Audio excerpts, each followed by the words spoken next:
परवीन बाबी एक ऐसा नाम जिसने बॉलीवुड में ग्लैमर की नई परिभाषा गढ़ी। 70 और 80 के दशक में वो सिर्फ एक खूबसूरत चेहरा नहीं थी, बल्कि एक बोल्ड और मॉडर्न आइकन भी थी। उनकी आंखों में चमक थी, अंदाज में नजाकत थी और चाल में आत्मविश्वास था। लेकिन जितनी तेजी से उन्होंने शोहरत पाई, उतनी ही खामोशी से वो तन्हाई में भी खो गई। उनके जीवन में प्यार तो था, पर सुकून नहीं। रिश्ते थे, पर स्थिरता नहीं। परवीन बाबी की जिंदगी एक रोमांचक फिल्म की तरह थी, जिसमें रोमांस था, दर्द था और एक ऐसा रहस्य जो आज भी लोगों को सोचने पर मजबूर करता है।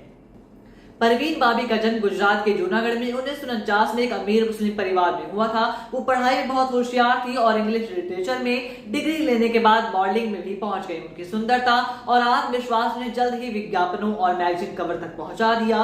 1973 में पहली फिल्म चरित्र से उन्होंने बॉलीवुड में डेब्यू किया, लेकिन पहचान मिली 1974 में आई मजबूर फिल्म से। जल्द ही वो दीवार, शान, नमक हलाल जैसी सुपरहिट फिल्मों में छा गई।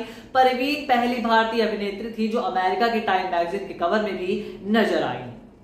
परवीन बाबी के जीवन में कई रिश्ते आए और गए, लेकिन स्थायी एक भी नहीं रहा। उनका पहला अफेयर अभिनेता डैनी के साथ जुड़ा, जो जल्द ही खत्म हो गया। इसके बाद उनका रिश्ता कबीर बेदी के साथ भी जुड़ा, जो जल्द ही खत्म हो गया। ज्यादा दिन तक नहीं चला, दोनों की मजदूरियां आ गई। सबसे गहरा और चर्चित रिश्ता रहा महेश भट्ट के साथ। महेश भट्ट ने परवीन की मानसिक हालत को भी करीब से देखा था। उन्होंने एक बार कहा था कि परवीन की आंखों में हमेशा कुछ खो देने का डर था। प्यार की तलाश में वो अंदर से टूटती चली गई और रिश्तों से उन्हें सिर्फ अकेलापन ही मिला।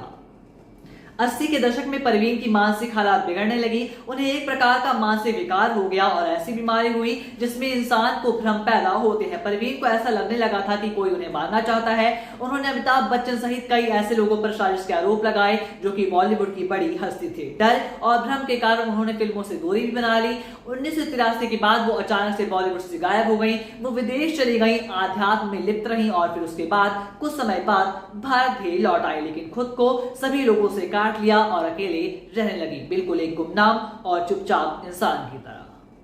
22 जनवरी 2005 को मुंबई में उनके फ्लैट से बदबू आने के बाद जब पुलिस ने दरवाजा तोड़ा तो उन्होंने पाया कि अंदर परवीन बाबी की 3 दिन पुरानी लाश पड़ी हुई है। उनके पास कोई नहीं था, न परिवार न दोस्त। रिपोर्ट्स में उनकी मौत का कारण डायबिटीज और ऑर्गन फेल्योर बताया गया। परवीन बाबी का अंतिम संस्कार भी प्रशासन की ओर से कराया गया। एक ऐसी अभिनेत्री जो लाखों दिलों की धड़कन थी, वो तन्हा चली गई। हमारा ये वीडियो आपको पसंद आया हो तो वीडियो को लाइक करिए, वीडियो को शेयर करिए और चैनल को भी सब्सक्राइब करिए। मिलते हैं आपसे दूसरे वीडियो में, तब तक के लिए धन्यवाद।